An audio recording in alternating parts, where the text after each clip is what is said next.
Hi అండి. Welcome back to మా channel. నేను మీ రమాదేవిని.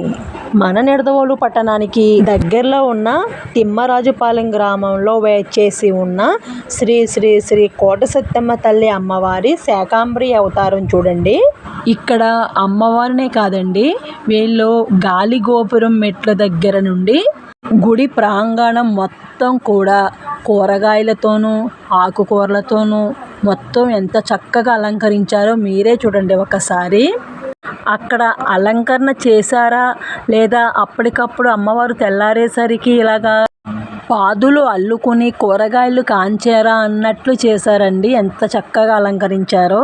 అలాగే ఇక్కడ కరివేపాకు ఆకుకూరలు కూడా అలంకరణ చేశారండి. కరివేపాకు అయితే చెట్లు అయితే మొలిచినవా అన్నట్లున్నవి, అలాగే ఆకుకూరలు కూడా ఇక్కడ లేచినవా అన్నట్లున్నాయి. అన్ని రకాల కూరగాయలు చూడండి ఎంత చక్కగా అలంకరించారో. పొట్లకాయలు చూడండి పాదుకే వేలాడుతున్నాయి అన్నట్లున్నాయి. వంకాయలు, బెండకాయలు, చిక్కుడుకాయలు, కాకరకాయలు, అబ్బో ఒకటి కాదండి, ఇలా ఎన్ని రకాల కూరగాయలతో అలంకరించారో. అసలు అమ్మవారిని చూడముచ్చటగా చూడండి. కరివేపాకు రబ్బలు ఎలాగ డెకరేషన్ చేశారో. ఇక్కడ ఇలా వీటిని చూస్తుంటే కరివేపాకు రబ్బలు గుచ్చినట్టు అనిపించట్లేదండి. నిజంగానే మొక్కలు మొలిచాయి అన్నట్లు. అరటి చెట్లను కూడా ఎంత చక్కగా నిలబెట్టారో చూడండి. చూడండి అబ్బబ్బబ్బా, పాదులు వేలాడుతున్నాయి అన్నట్టున్నాయండి బాబు, అలంకరించినట్లు లేదు. చూడండి పొట్లకాయలు, ఆకుకూరలు, ఇంకా చాలా చూడముచ్చటగా ఉందండి. మన 2 కళ్ళు అయితే సరిపోవండి ఇలా చూడడానికి. చూచిన వారికి చూచినంత అన్నట్టు నిజంగానే ఇంత కలవైకుంఠాన్ని చూడడానికి కూడా అదృష్టం ఉండాలండి. ఇది అంతా కూడా నిన్న, అంటే ఆషాఢ మాసం ఆఖరి ఆదివారం నిన్ననే జరిగిందండి. అయితే నాకు ఈ వీడియో పోస్ట్ చేయడానికి ఇంత టైం పట్టింది. చూసారా అమ్మవారు అసలు ఎంత కూరగాయలతో ఎంత చక్కగా అలంకరించారో. ఒక్కసారి చూడండి అమ్మవారిని. నిజంగానే నా 2 కళ్ళు అయితే సరిపోవట్లేదండి. ఇంత మహా అద్భుతాన్ని చూడడానికి అయితే నిజంగానే అదృష్టం అయితే ఉండాలి. అమ్మవార్లను ఆషాఢ మాసంలో కూరగాయలతోనే ఎందుకు అలంకరిస్తారని నేను ఇంతకు ముందు వీడియోలో అయితే చెప్పానండి. ఎంత చక్కగా ఉన్నారో కదండి అమ్మవారు.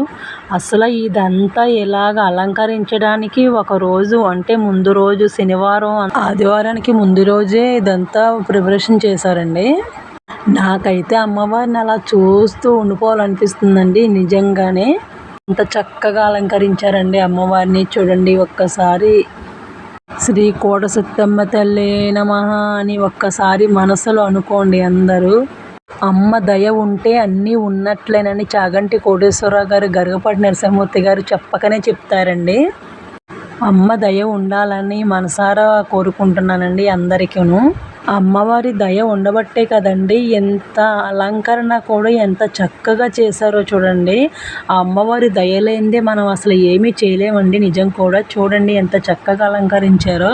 నిజంగా అక్కడ అలంకరించినట్టు కాకుండా నిజంగా పాదులకి కాస్తున్నాయా అన్నట్టున్నాయండి. మరి అమ్మ దయ కాకపోతే ఏంటండి అసలు. ఇక్కడే అర్థమవుతుందండి అమ్మవారి సత్యం అనేది.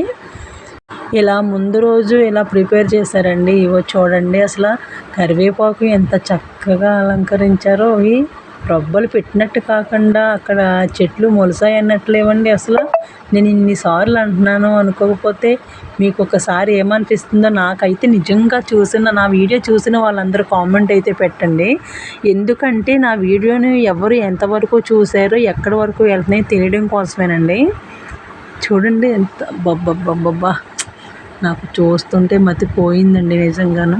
మీకైతే ఎలా అనిపించిందో నాకు ఒక చిన్న కామెంట్ పెట్టండి చాలు. నువ్వు ఎక్కడ శాకాంబరి దేవిగా అలంకరించిన అమ్మవార్లను చూశాను కదండి. ఇంత ఆలయం మొత్తం కూడా ఎంత చక్కగా అలంకరించారో నేను ఇదేనండి చూడడం. అసలు నిజంగానండి ఎంత చక్కగా అలంకరించారండి. మొత్తం గుడి ప్రాంగణం మొత్తం అలంకరించారండి. గాలి గోపురం మెట్ల దగ్గర నుండి గుడి ప్రాంగణం, అమ్మవారు గర్భాలయంలో అమ్మవారిని ఎంత చక్కగా అలంకరించారంటే చూడండి, మాటలు కాదండి అసలు. చూడండి అలంకరణ మొత్తం చూడండి అసలు. చూడండి మీ కన్నులతో ఒక్కసారి చూడండి అలంకారం మొత్తం. చూడండి క్యాబేజీ, సొరకాయ, పొట్లకాయలు, క్యాబేజీ, వాక్కాయలు, క్యారెట్టు, ఆనపకాయలు, బీరకాయలు, దోసకాయలు, అబ్బా పచ్చిమిరపకాయలు, చిక్కుడుకాయలు, కాకరకాయలు, బొబ్బ అరటి చెట్లు